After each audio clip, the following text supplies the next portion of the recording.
प्रभाग क्रमांक 4चे उमेदवार आपल्या सोबत आहेत.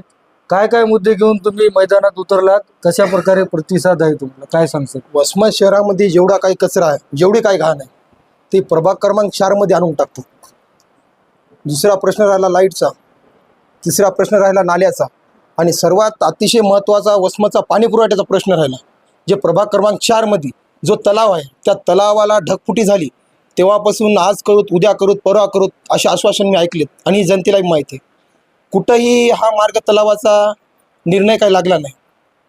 आणि लाईटचा प्रश्न म्हणलं तर ही लढाई आम्ही प्रभाग क्रमांक 4 मधून सर्वजण आम्ही कार्यकर्ते, सामाजिक कार्यकर्ते, जयंती मंडळ असन व गल्लीतले नागरिक असतील, ही लढाई आम्ही स्वतः रस्त्यावर उतरून लढलेली आहे.